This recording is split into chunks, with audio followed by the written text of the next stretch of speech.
Hi everybody, it's your old pal from the PAL region, Deformed third-party Lara Croft controller, and welcome to Obscure and Forgotten PS1 Games Volume 17, the premier YouTube show for people who want to play some old PlayStation games, but have settled on living vicariously through my experiences instead. And look, I'm happy for it. For those who haven't watched the latest channel update video, I have decided to revert back to the old format of 3 games per video instead of 4, because sadly, I have less and less time these days to make these videos, and I would like to get them out to you a little bit more frequently, and as it turns out, playing and writing about 3 games instead of 4 is in fact quicker.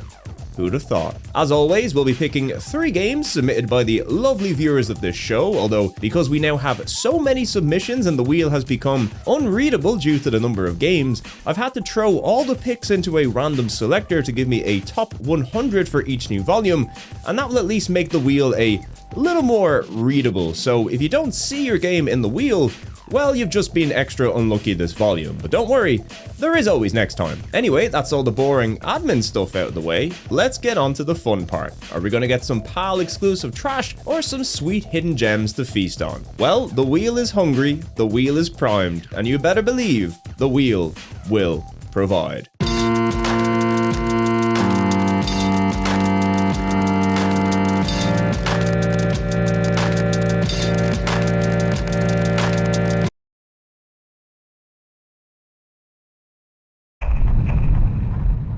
You will provide.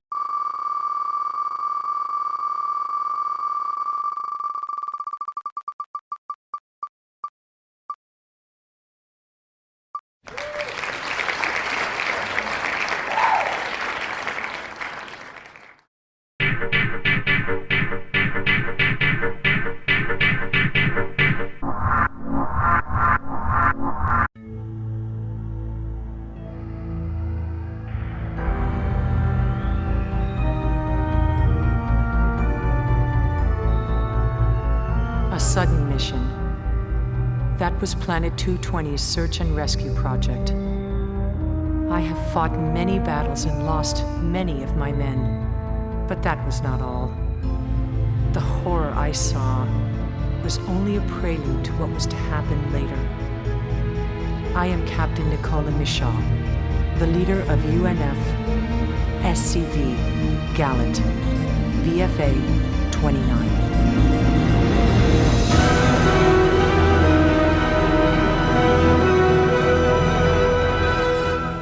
Kicking things off today, we have a cool first-party curio, Philosoma, which first launched in Japan in July 95 before making it to the West later in early 96. This game was chosen for us today by Gabriel Lucas, who is now celebrating a record-breaking 3rd pick in the viewer wheel. Love and Destroy and Crisis City in the Japan wheel, and now Philosoma in the Obscure wheel. And going by their previous 2 picks, which were certainly something, we're probably in for something rather interesting with this pick. So let's find out. Philosoma is a first-party shoot-'em-up from G Artists, a name you might be familiar with thanks to their work on series like Popolacroy and IQ. Well, long before the G Artists were sending men to their death via an endless void, G Artists were also sending men to their death via an evil alien parasite thing. You also get to shoot lots of stuff in between, and the gameplay style switches a whole bunch too.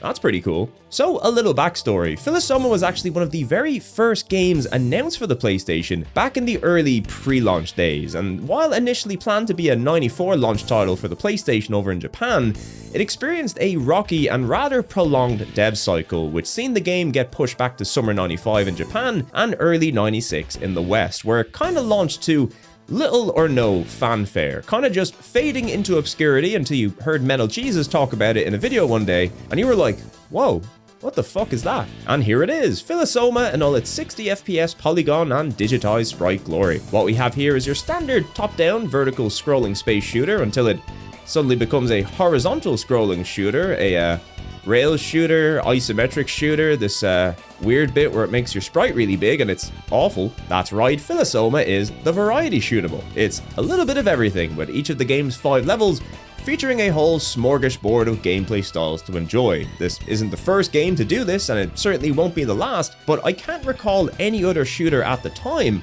offering this much gameplay variance across its runtime. It isn't exactly trying anything that hasn't been done in other games, but the fact they managed to make the rail shooter segments feel good when other games, past and future on the console, didn't, is an impressive feat in and of itself. As for the core gameplay though, you know, shooting stuff, this is where Philosoma plays it pretty safe. Your fighter has 4 basic shot types that can each be leveled up 3 times. Vulcan is your auto shot, laser is your laser, A-Break is your charge shot and most devastating weapon, and Ray B is your behind weapon, which is almost exclusively needed for segments that feature enemies chasing your ass. On top of that, you can also pick up a rocket or missile add-on to boost your attack, and you have the old fateful panic bomb if you need to get out of any tricky situations. All the classics are here. You also have a shield meter that pretty much acts as a health bar, and you can take up to 3 hits before you die, and if you die, you lose a life. And believe me, this is a pretty tough game for a first run through, at least on the default difficulty, so expect that shield to always be having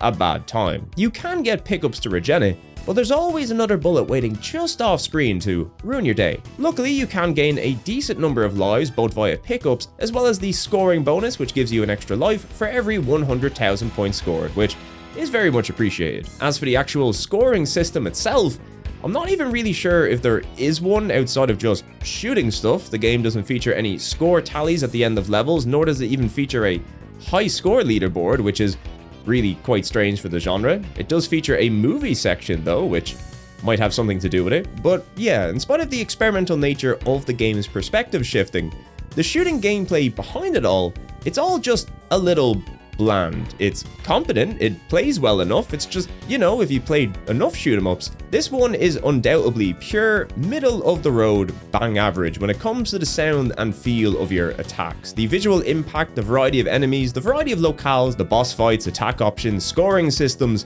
none of what's on show here is bad, it's simply just fine. And I think back in the day, that was kind of the general sentiment of this game. It was a shooter with some cool gimmicks, some fun segments, but overall as a shooter, you could play much better. And while I did quite enjoy my time with this game, I can't really disagree with that overall assessment. And while the gameplay and visuals can be a bit lacking, especially the digitized stuff, there is some nice 3D highlights in some of the levels, like this cool rail shooter section, and I do quite enjoy the overall aesthetic and presentation of the game. It's all very mysterious, and the music is also a treat too. It was composed by Ko Otani, who is kind of a legend in Japan. If he ain't doing music for Gamera or Gundam, he also composed the Shadow of the Colossus soundtrack, which is absolutely goated. And Philosoma, would you believe, is his video game debut, and overall it's really good. I wouldn't say it's his strongest work, and I wish we had a full CD quality soundtrack on offer, as the sound chip compositions lack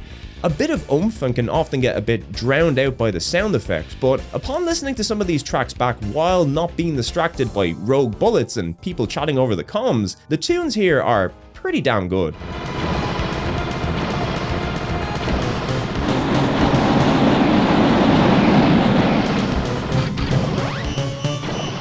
How are we supposed to fight? Alice, strengthen backup! No use running. But Lang! Just concentrate on the combat. All units, search commuter line. Break. Roger.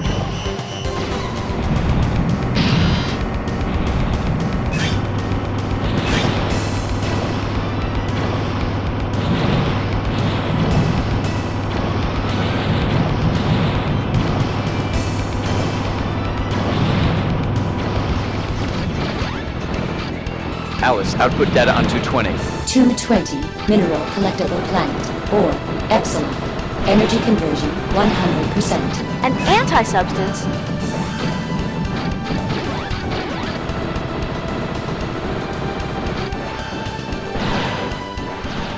So all in all, an occasionally fun, but overall pretty basic and middle of the road shooter. But what if I told you Philosoma isn't a game you should play for its shooter gameplay? Well, if you like shooters, you probably still will enjoy this thing, so do play it for that. But really, Philosoma is a game you should play, mostly because it's very weird and also kind of terrifying. So we're yet to talk about the plot of Philosoma, which is played out via a bunch of CGI cutscenes interspersed between the levels, and also voice recordings that play during gameplay. You take the role of a rookie pilot sent out alongside a bunch of rescue fighters to answer a distress call from a recently colonized planet known as 220, and what follows from there is a very, very bad time for everybody involved. This is one of those games where you keep thinking to yourself, surely it can't get any worse, and it always gets worse. Now, this is a very old game, so I don't really think anybody's gonna mind me spoiling the story here, but the meat of this game is that when you arrive on the planet, all the man-made security and defense systems are trying to kill you, and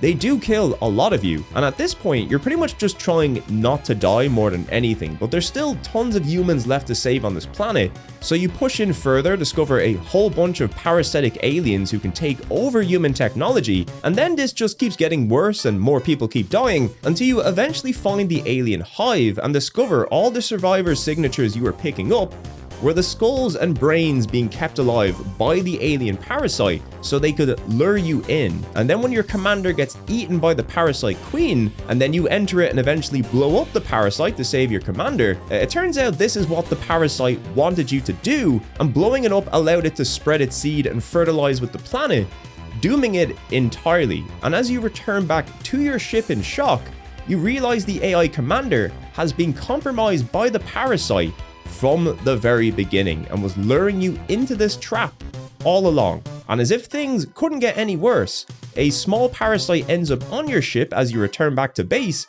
presumably dooming all of humanity in the process, and then a banging techno tune plays during the credits.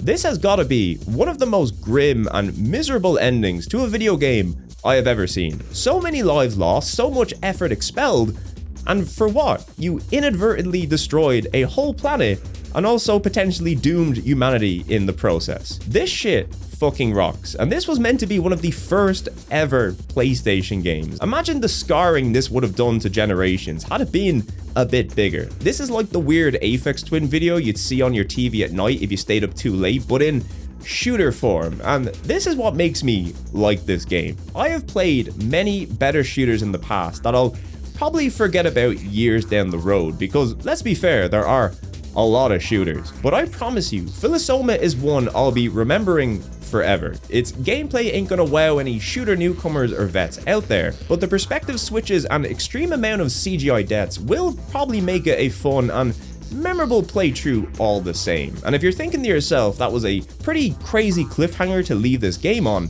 good news, Sony thought so too, with Philosoma receiving a direct story follow-up on the PS2 in 2001 called Phase Paradox, which sadly was exclusive to Japan. And believe it or not, this game is now a survival horror, which makes perfect sense, right? Now, while Phase Paradox does feature English voice acting throughout the game, unfortunately it does still require a bit of Japanese knowledge to progress through it, especially since it has multiple choice questions that can result in instant death if you pick the wrong thing. So while you can fumble your way through this thing, this might be a game worth keeping an eye on for a potential fan translation in the future. I'm not aware of any that are currently in progress, but considering it's a first-party PS2 sci-fi survival horror and a direct story continuation of a game I seen on Metal Jesus' channel that one time, well, you'd have to assume somebody will get around to it eventually. Until then though, you can at least try Philosoma, you know, if you're in the mood to see a lot of people have a very bad time, or just enjoy a fun rail shooter segment. It can be one or the other. Break, Rennox! Rennox!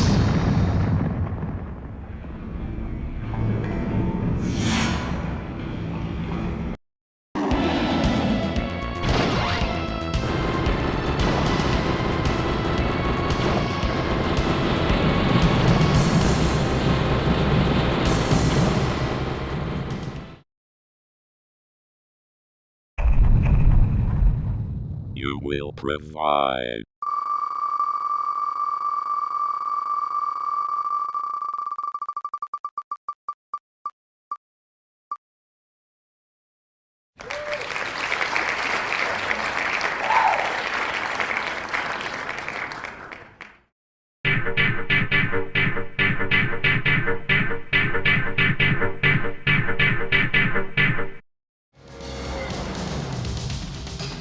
In the year 2041, the Great Trade Wars began. 28 years, the North American continent was racked by a series of brutal wars. But as terrible as it was only the beginning.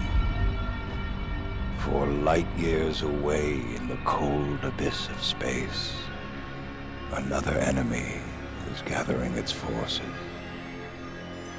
First stage of the attack was in the form of thousands upon thousands of pods. They were the Harbinger, beginning of the end. Unlike anything we'd seen before, this alien infection could convert anything it came into contact with.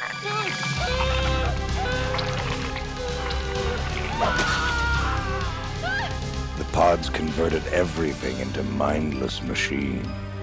These converts had no purpose but to destroy or convert still others.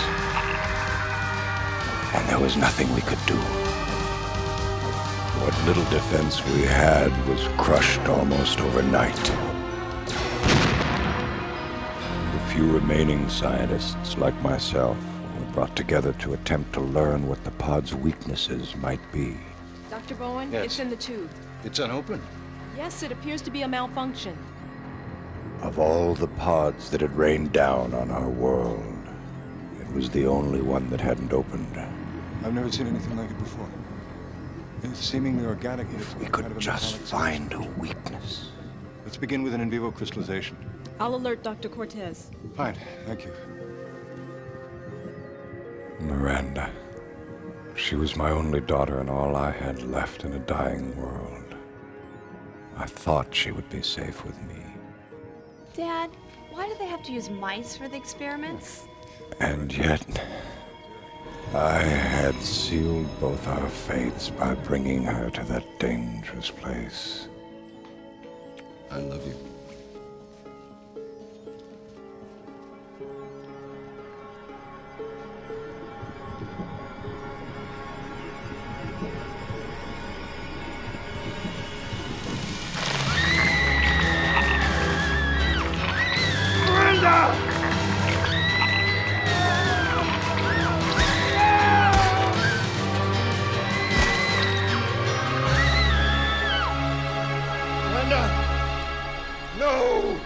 I was powerless. The plague had infected Miranda too.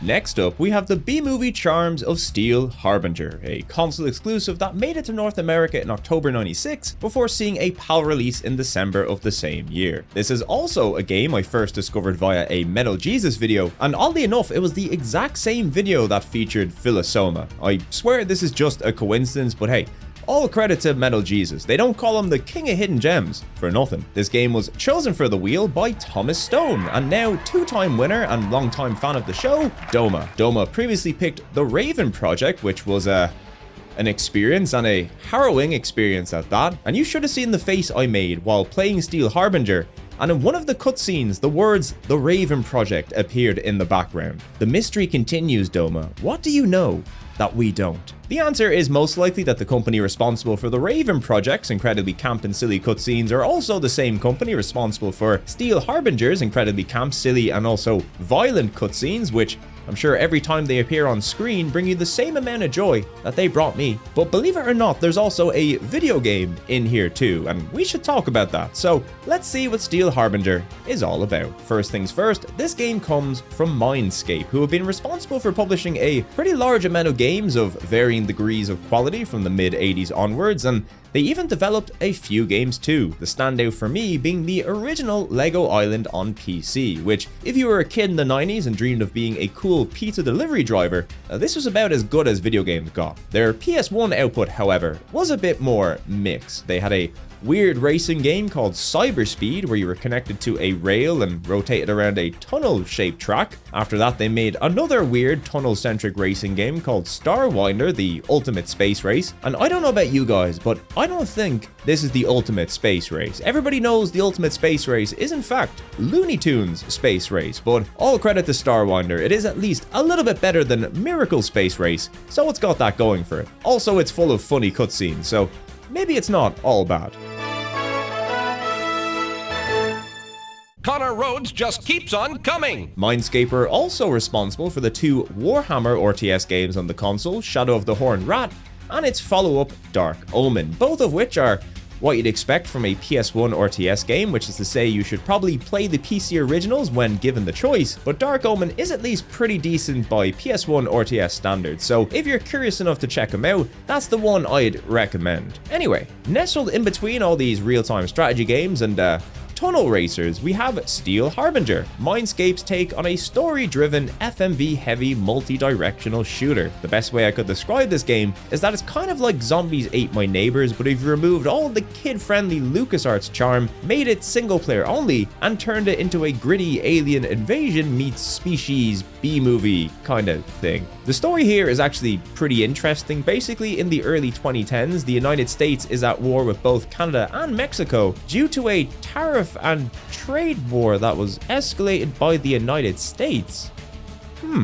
That sounds awfully familiar. Anyway, this war rages on for the next few decades, leaving parts of all three countries in pretty bad shape, although Canada does seem to acquire a moon base at some point, so fair play to Canada. Anyway, all this silly fighting between neighbors suddenly comes to a screeching halt when aliens decide to invade the Earth mid-war, which at the very least gives everybody something a bit more pressing to worry about. Also, the aliens can transform humans and other creatures into their alien slaves, which is bad for obvious reasons, but sure does make for some fun FMVs. This moves us onto the player's role. You see this lovely young lady? She's Miranda Bowen, the daughter of a scientist studying the invading alien race. I'm sure there's probably a safer place for her to be, you know, instead of hanging out near all these deadly aliens, but I'm sure they've got everything under control. Anyway, the alien breaks free and begins an assimilation process on her before her dad comes to save her, and not any of the many soldiers with guns just standing around. The bad news is that Miranda is now part alien, but the good news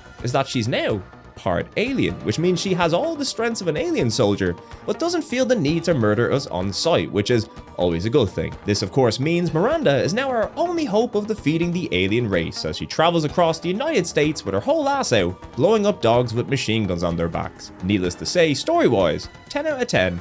No notes. Once you're into the game, well, walking around and shooting is the name of the game. Actually, no, it says here it's called Steel Harbinger, and I guess the Steel Harbinger here is Miranda, a walking mass of death and destruction that murders anything in her wake. Although, since you can kill and save humans, it's probably not a good idea to spam bullets all the time.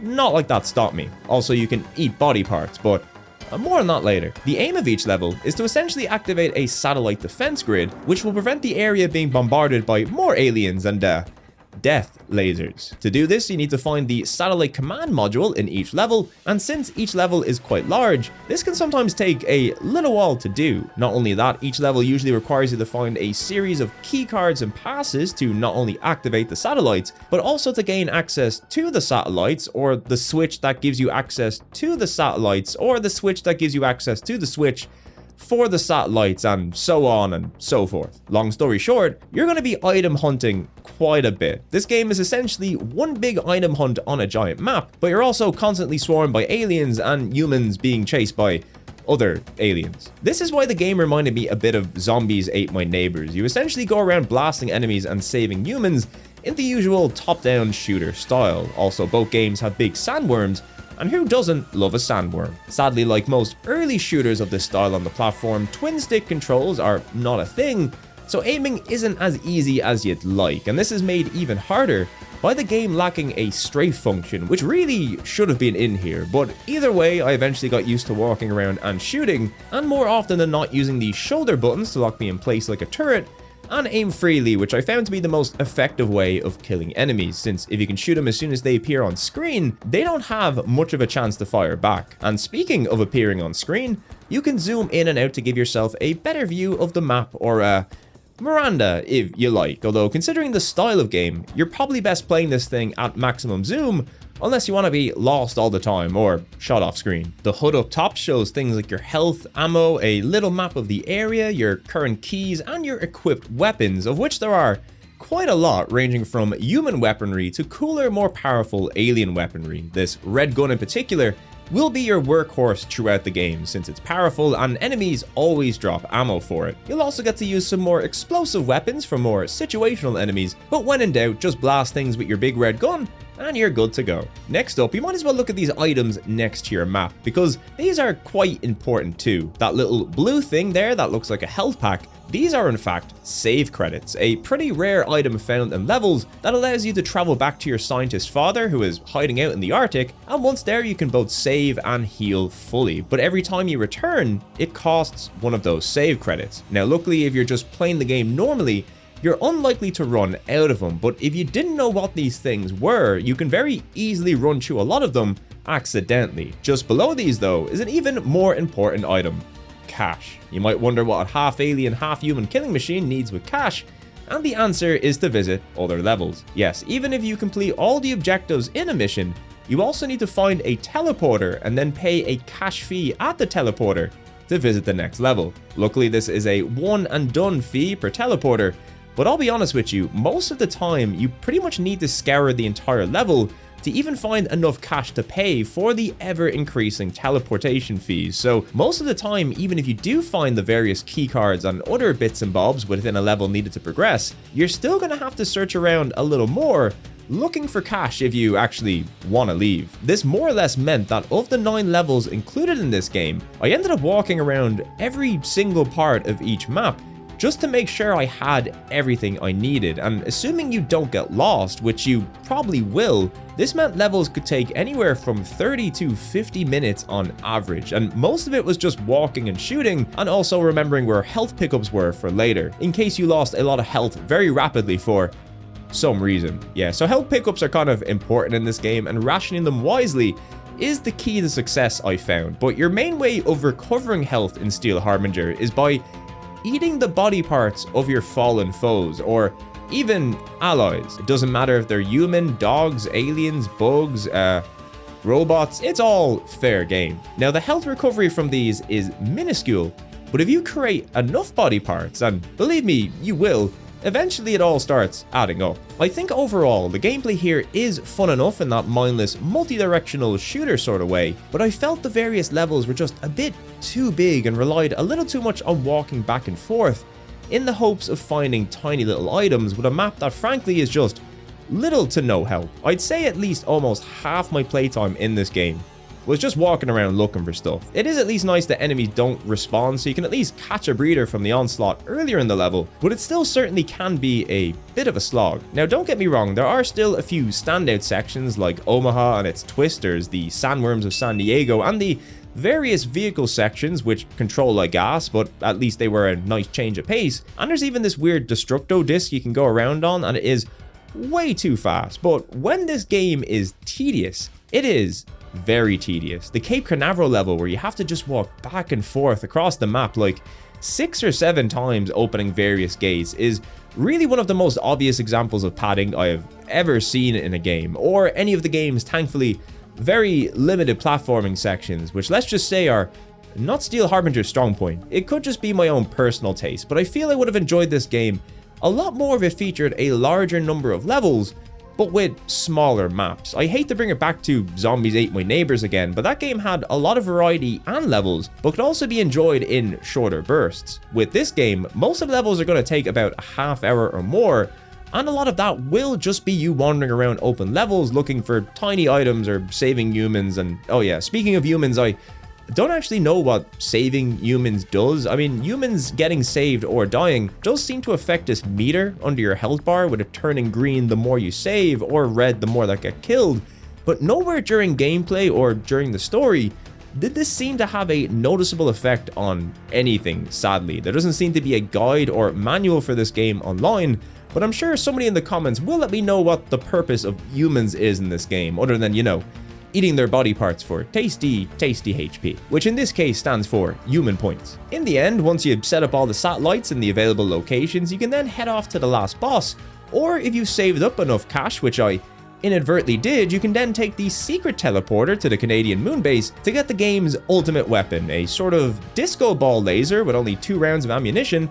It's alright, I guess. It did mop up the last boss at least, so that's pretty fun. So yeah, Steel Harbinger, at least the game part of it, it's once again fine, I guess. It feels like a next-gen attempt at a multi-directional shooter, but where the game should have focused on is refining its gameplay, objective types, and exploration, and instead it gave us these overly large maps, lots of item hunting, and a whole bunch of FMVs. And honestly, were it not for the crazy story and FMVs, there would be very little compelling me to play this thing back in '96, let alone nowadays. But luckily, it does have a crazy story and FMVs, and you can also get updates and objectives from your dad in some locations in the map, and you can even find these discs hidden throughout the levels that play fake in-universe adverts, and I really couldn't get enough of these things. In the footage you are about to see, farmer Wilma Johnson is being attacked by a cow. Fortunately, her husband, Zeb, was there to capture the tragedy on video.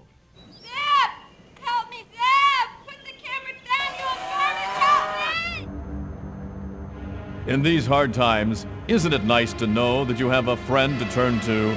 Purpagoo, the ultimate justice in a little easy-to-use bottle. With Purpagoo, the hard times just got easier. Are you tired of your head getting sunburned? Would you like to look years younger?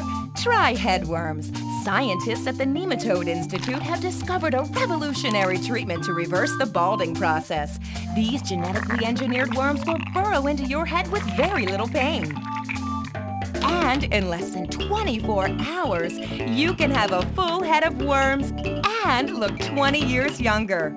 With headworms, you're covered.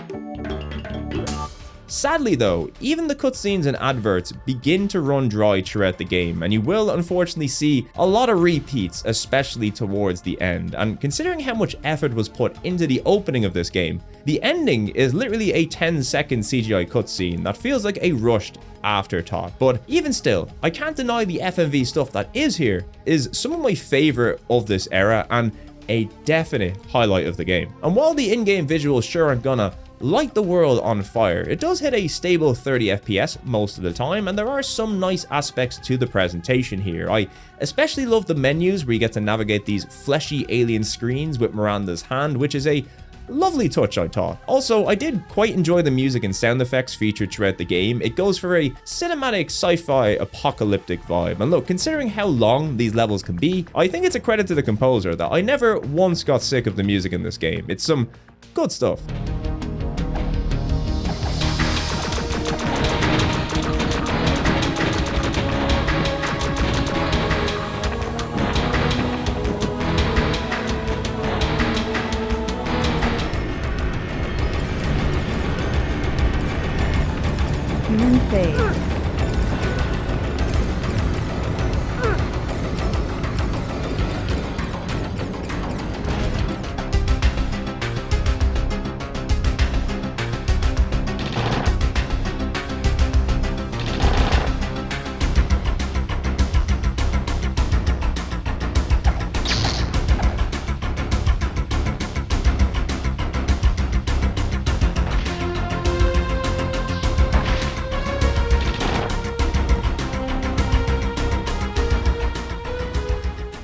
So overall, Steel Harbinger is, in my opinion, a bang average shooter on the PlayStation. It was average in '96 and it's certainly average now, but still I can't say I didn't enjoy it on occasion. It's a very switch your brain off and start blasting kind of game. I just wish the gameplay was a bit more refined and experimental, and also that the levels were a bit smaller and less reliant on item hunting. However, if you like cheesy FMVs and insane plot lines, few games are doing it quite like Steel Harbinger. This isn't a game you seek out for the gameplay, it's a game you seek out for the story and FMVs. And at the very least, if you do decide to play a game, you can certainly do a lot worse than this. Just remember to keep eating body parts, avoid unnecessary trade wars, and start saving up your money now to go to the moon, and you should be in for a good time.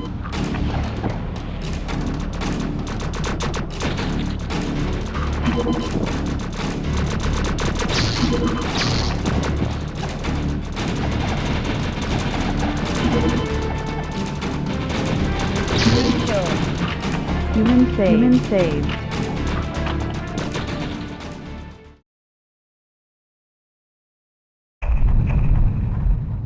You will provide.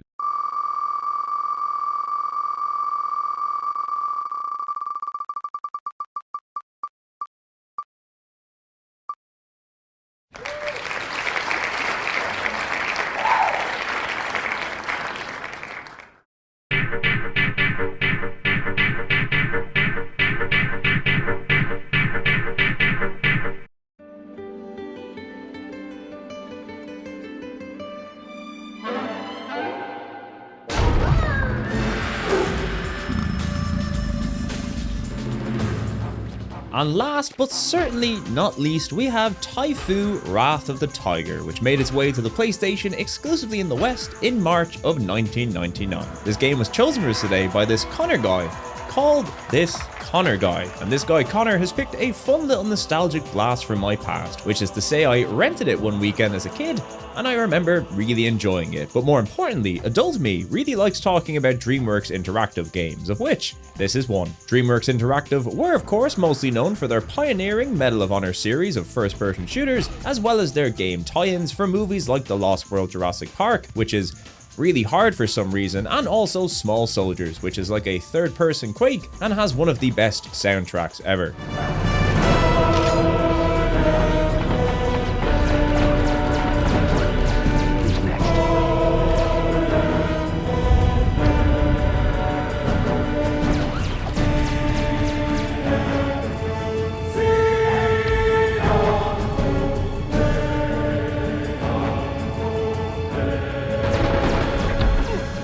DreamWorks Interactive was of course an offshoot of the Spielberg and Katzenberg founded DreamWorks Animation, who made a couple of movies you probably know about. This gave DreamWorks Interactive access to a bit more money and resources than the usual game studio, and this resulted in their games having, amongst other things, fully orchestral soundtracks, some of the first console games to ever feature such a thing. And oh yeah, they were also composed by future Oscar winner Michael Giacchino as well, and I mean, when you hear the Medal of Honor theme, you know that money was going to good use.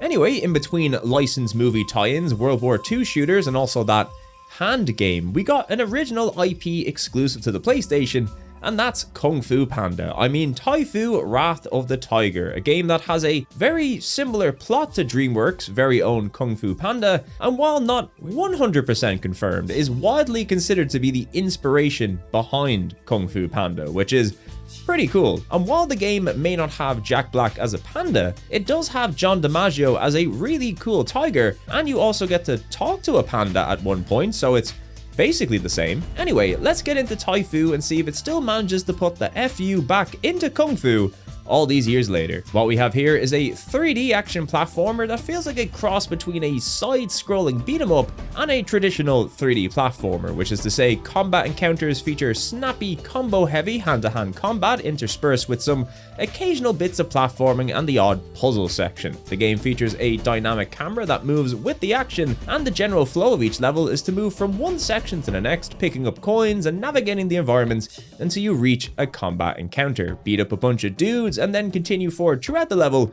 doing the same thing until you eventually reach the end. It's a very simple and gamey video game, and I mean this in a complimentary way. Levels are very linear and often quite short, but you get a nice dose of action and visual variety in these bite-sized segments, and better still, while combat starts out quite simple with your basic punch, kick, grab, and block, as well as the simple 3-hit combo that can be followed up by a combo ender doing most of the heavy lifting, the game rapidly gives you new abilities every few levels, giving you access to bigger, more complex combos, as well as new movement options like dashing, rolling, bouncing, and hovering, each of which succeeds in making both the combat and movement more satisfying as the game goes on. You often get new levels that help you get used to your new abilities, and anytime anything starts to feel a bit repetitive, bang, you've got a new ability ready to mix things up. There's even some fun tech like recovering your health by taunting after a large combo, which is never not satisfying. The story here is, as you'd expect, you've got Tai, who is the last of the Tiger clan, who's out to avenge his people by taking out a big evil dragon. To do this, you've got to seek out the rest of the clans and learn their special abilities so you can become the ultimate tiger and not get your ass kicked by this dragon anymore. The levels move from locale to locale using this little world map, and look, any game with a little world map where the dude walks along,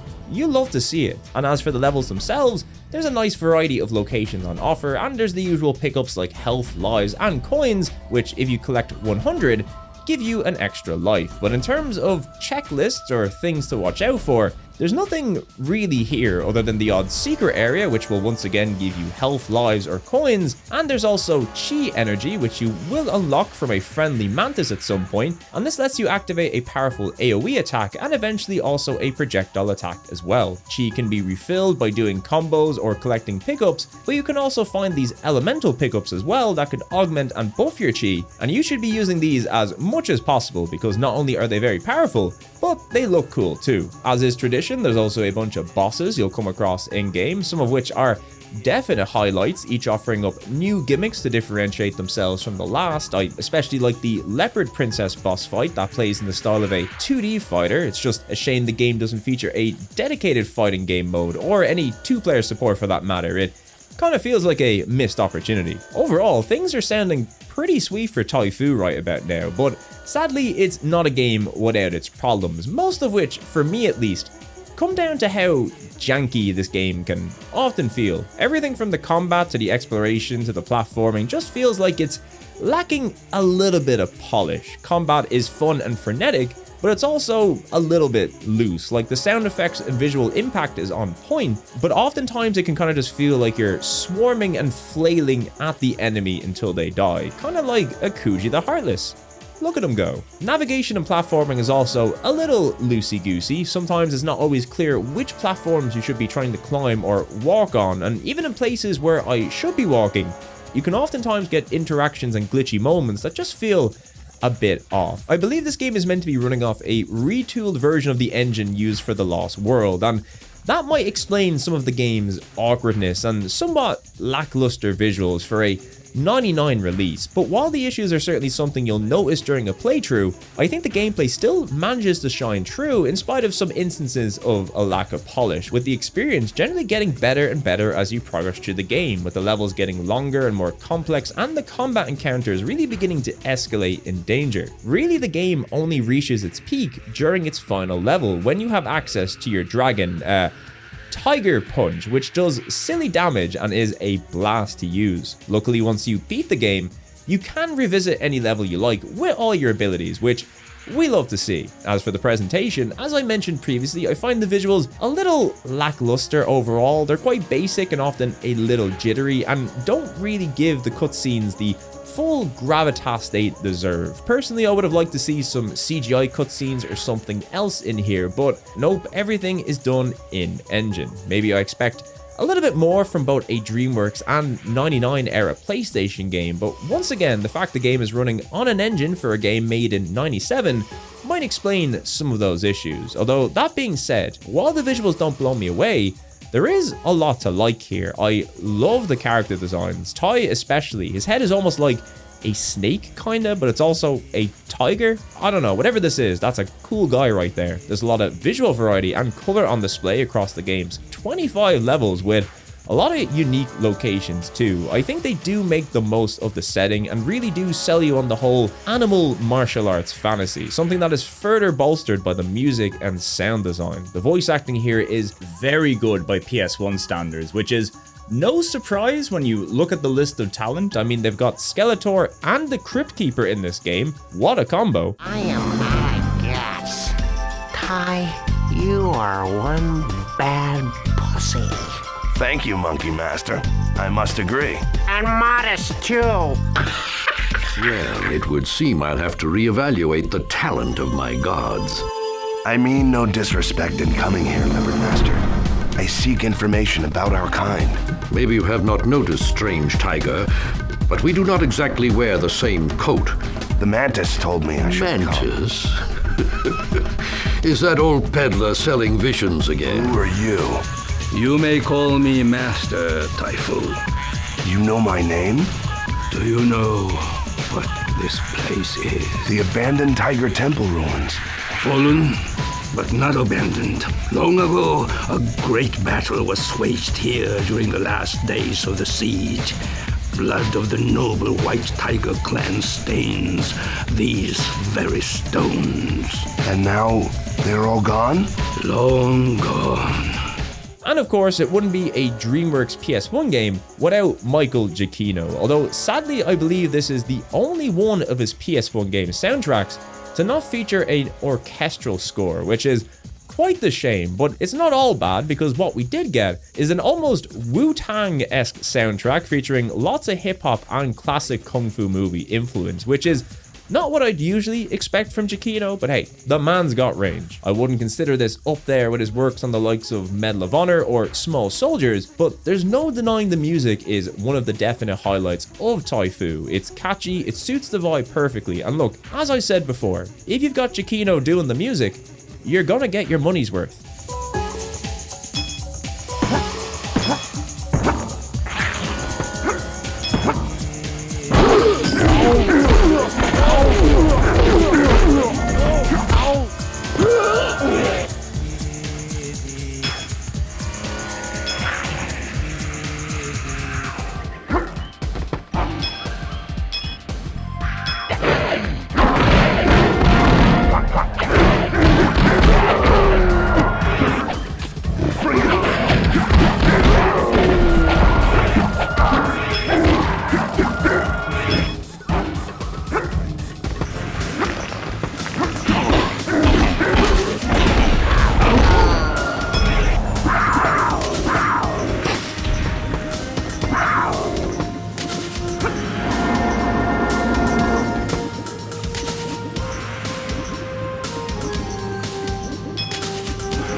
So that was Taifu, and after all these years, does it still hold up in my memories as a really fun weekend rental? Yeah, that's pretty much exactly what this game is. The perfect weekend rental. It's pretty short, it's pretty sweet, it isn't going to set the world on fire, but it's a great way to kill a couple of hours and live out the fantasy of being a cool martial artist tiger who throws snake men off cliffs. It's a game that could have maybe used a little more time in the oven to polish it up a bit and might be a bit too simple combat wise for some, but if you like your beat 'em ups arcadey and flashy and like your platformy, this is a lovely little gamey ass video game that's really hard to hate, and it's also an interesting piece of DreamWorks and Kung Fu Panda history. So if you're a fan of that series and have 2 hours to kill, or just like cool tigers and beating stuff up, Taifu on the PS1 is well worth your time.